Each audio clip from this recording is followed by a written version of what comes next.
Who killed Martin Luther King? On the night of April 4, 1968, someone was waiting opposite the windows of the Lorraine Motel in downtown Memphis. In front of the motel, a big white Cadillac was parked. It was the car in which the Reverend Martin Luther King was being driven round as he traveled through the southern states, speaking to audiences in towns and cities, promoting the cause of nonviolence and civil rights.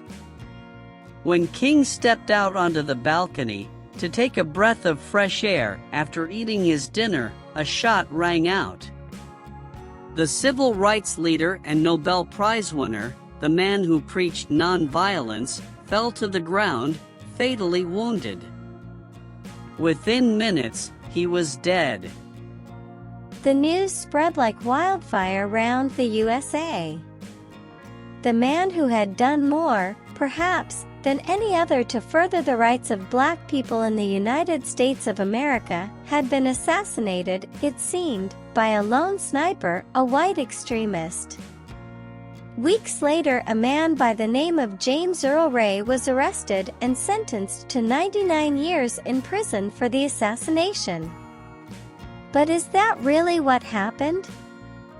Though James Earl Ray initially confessed to killing King, it was not long before he retracted his statement, and to this day, there are those who do not believe that Ray was actually guilty of the crime for which he spent almost 30 years behind bars.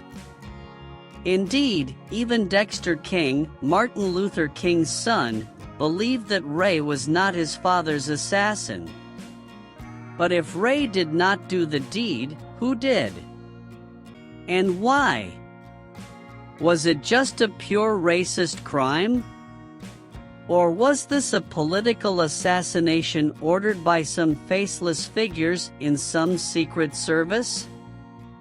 The theory that King was really assassinated by the Secret Service has been growing more and more popular over recent years, and was even the subject of an X-Files episode. So how real is the conspiracy theory? And what reasons might anyone other than a racist have had to get rid of a charismatic and peaceful leader like Martin Luther King?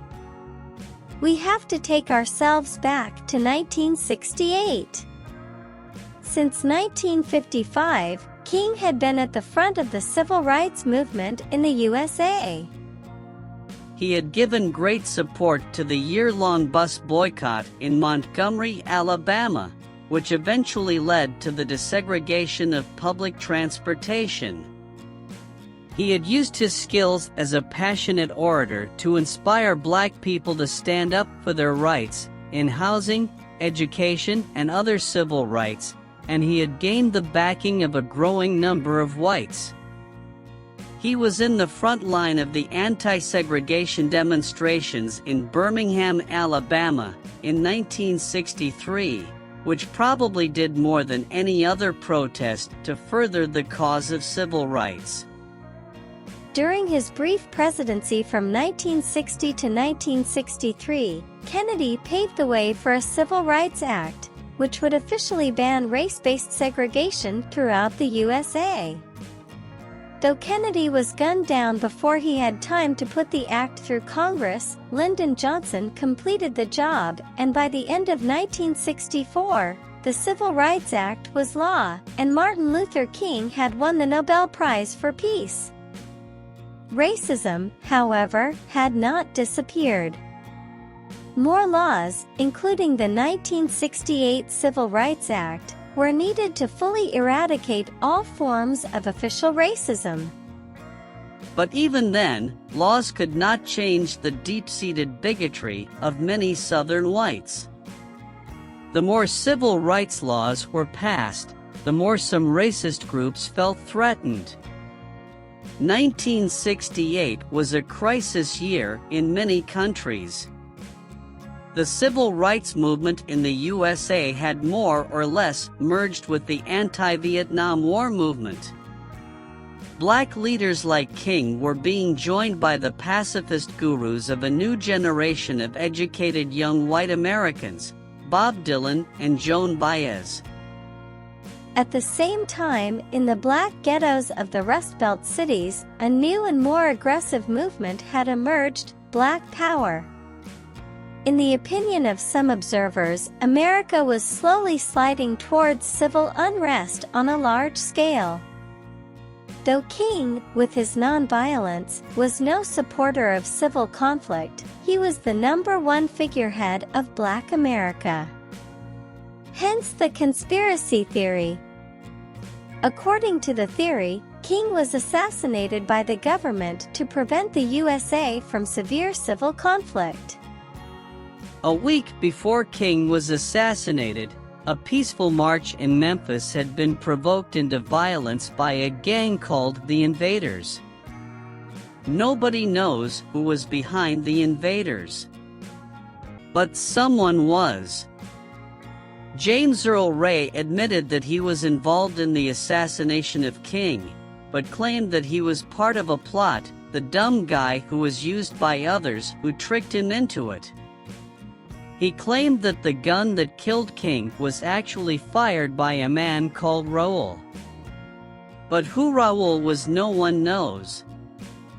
Dexter King, who studied events surrounding his father's death in the minutest detail, believed that Ray was telling the truth. New scientific tests suggest that it was not Ray's gun that fired the bullet that killed King. So if it was Raoul, not Ray, that really assassinated Martin Luther King. Why did he do it? And on whose orders? Was it the CIA or some other secret organization nervous about rising black militantism and opposition to the Vietnam War? Or was King's assassination masterminded by some secret white supremacist organization? Maybe we will know one day. Maybe not. Vocabulary list: wounded, amused, hurt, confused. To further, to promote, to stop, to discourage. Like wildfire, very fast, slowly, in an excited manner. Behind bars, drinking, working in a pub, in prison. Release, liberation, imprisonment, record. Deed, action, death, plan. Paved the way.